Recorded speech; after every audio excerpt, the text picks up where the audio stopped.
Bonsoir à tous, bienvenue dans le 7-8 Sport, l'émission consacrée à l'actualité sportive dans le département. Tout de suite, le sommaire de votre magazine. Baseball, les Cougars de Montigny-le-Bretonneux débutent leur saison par 2 victoires à domicile. Pour leur retour en première division, les Igny-Montins ont dominé Clermont-Ferrand dans leur stade Jean Maréchal. Plus de détails à suivre dans ce magazine. Gymnastique, le club d'Élancourt-Maurepas a organisé ce week-end les demi-finales des championnats de France au Palais des Sports d'Élancourt. Cette compétition a attiré plus de 300 gymnastes de la région. Retour sur cet événement et sur le nouveau praticable du club. Cyclisme, François Pervis, 6 fois champion du monde et médaillé de bronze à Rio l'été dernier, de retour en équipe de France. L'Igny-Montin participera notamment au championnat du monde à Hong Kong du 12 au 16 avril. Le sportif de 32 ans va s'aligner sur la vitesse individuelle, le keirin, le kilomètre et la vitesse par équipe. Nous lui avons posé 3 questions. Gros plan à présent sur les principaux résultats du week-end dans le département.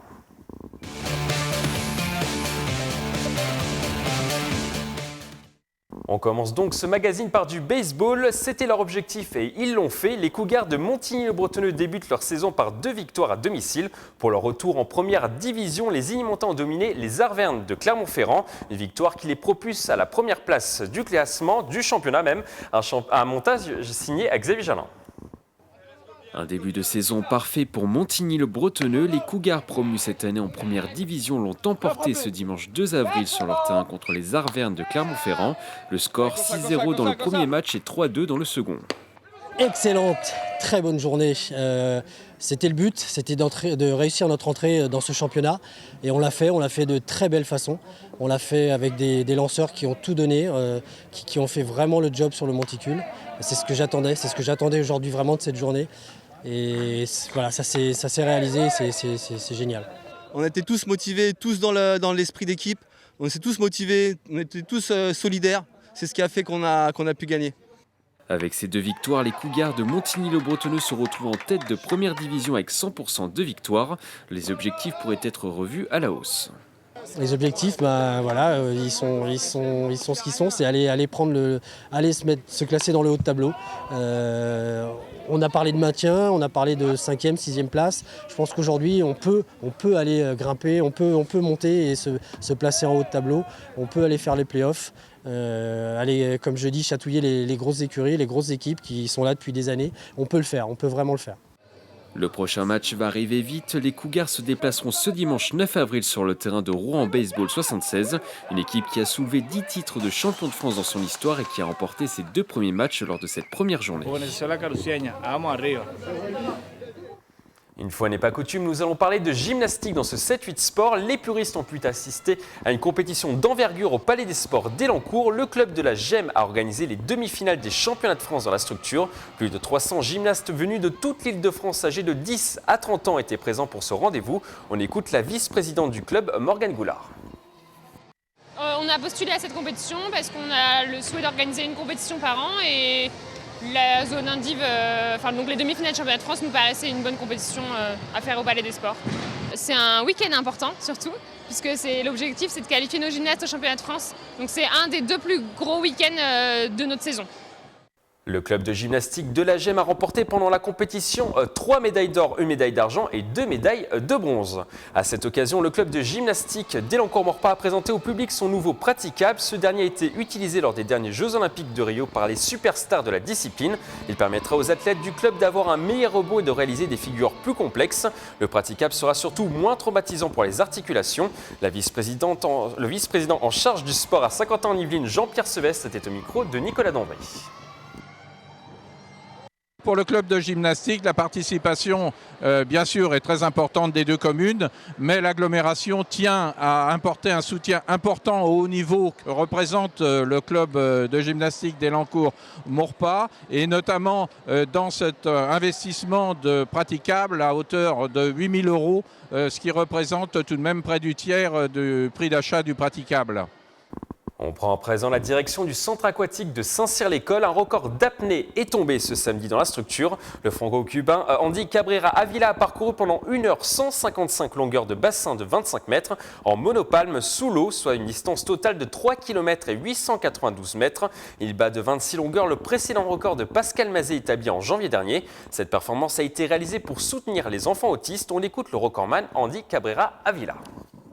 On pense à bien maîtriser son effort parce que si on nage trop vite, on risque d'avoir des crampes. C'est très émouvant parce que chaque longueur est différente.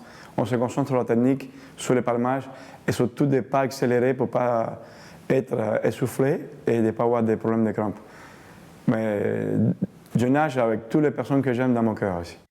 Encore un grand bravo à Andy Cabrera Avila. Un mot de la Ryder Cup 2018, la plus grande compétition de golf au monde, sera organisée du 28 au 30 septembre au Golf National de Saint-Quentin-en-Yvelines. Pour pouvoir accueillir plus de 200 000 spectateurs sur les 3 jours de compétition, des équipes de l'European Tour, les organisateurs du tournoi, sont sur place pour réfléchir à la logistique pendant l'événement. On écoute le responsable de la Ryder Cup 2018 au micro de Nicolas Dandry. Nous sommes engagés avec toutes les autorités dans un plan de transport qui est un élément clé dans la Ryder Cup. Nous essayons vraiment de permettre aux gens de venir en train à la Ryder Cup. Nous travaillons aussi sur plusieurs détails, notamment les infrastructures autour du site pour l'hébergement et tous les outils pour les télévisions, qui sont des éléments importants pour la Ryder Cup. Une centaine de personnes travaillent ici pour le succès de cet événement. On passe au ballon ovale. Mauvaise opération pour le club de rugby de Plaisir. Les Plaisirois se sont inclinés 35-20 sur le terrain de Ris-Orangis dans ce choc entre le premier et le deuxième de Fédéral 2. Au classement, Plaisir perd la tête et se retrouve deuxième à 4 points de son adversaire du jour et sera donc deuxième de cette saison régulière avant de jouer les playoffs de fin de saison. On continue à parler de rugby. La rugbywoman Jade Lepesque, joueuse du 15 de France, était mercredi dernier au stade de Porchefontaine. Elle a rendu visite au club de Versailles. Les enfants ont pu échanger quelques mots et quelques balles avec elle. Un reportage de Camille Lambert. Doucement, ça fait beaucoup en même temps. J'ai que 2 mains. Inondé de fleurs, un accueil de star pour cette joueuse de rugby féminin. Mercredi 29 mars, le club de Versailles a eu la chance de recevoir l'arrière du 15 de France, Jade Lepesque. Bon, on a fait un match, une mi-temps elle était avec les bleus et une mi-temps avec les verts. Bon, on a fait des dessins de rugby qui ont un rapport avec du rugby.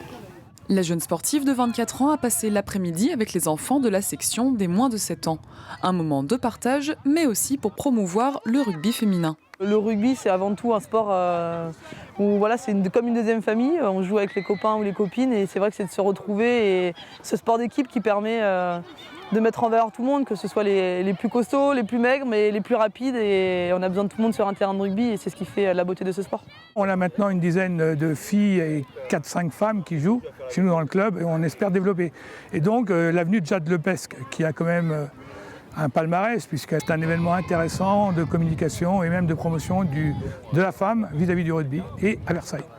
Une venue organisée grâce au lien de parenté avec l'un des enfants, un lien qui sera peut-être encore plus fort avec le club. Jade Lepesque pourra en devenir la marraine. Les jeunes attendent déjà son retour avec impatience. Voilà, super.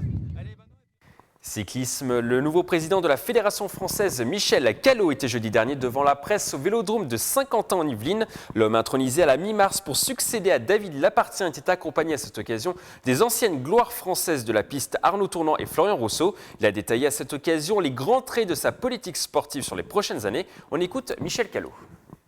C'est d'abord une grande fierté.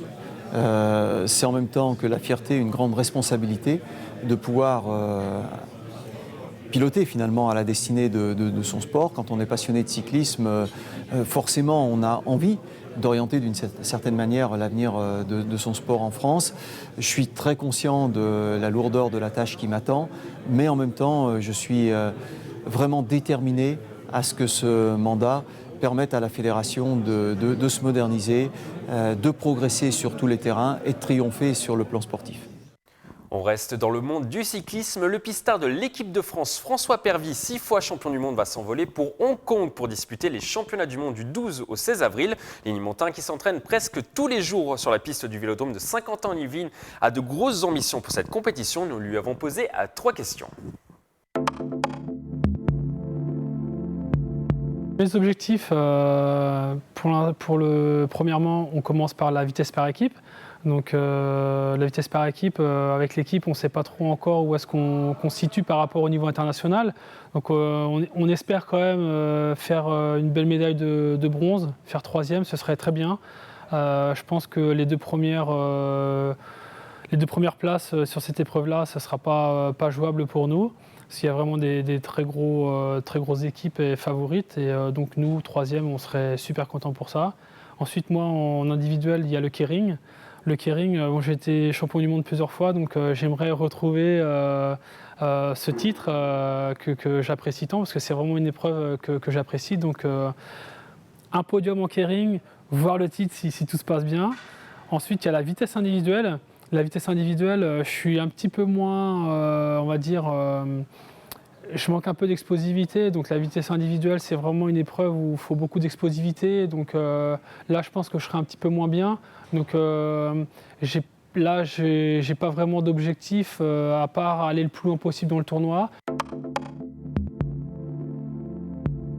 On finit par le kilomètre. Le kilomètre, j'étais aussi plusieurs fois champion du monde dans ces disciplines-là, donc j'aimerais bien retrouver aussi mon titre de champion du monde du kilomètre. Donc le podium, je pense que le podium est jouable, mais il y a quand même un gros favori sur le kilomètre, un Hollandais, Theo Bos. Et donc je pense que ça va être très difficile de le battre.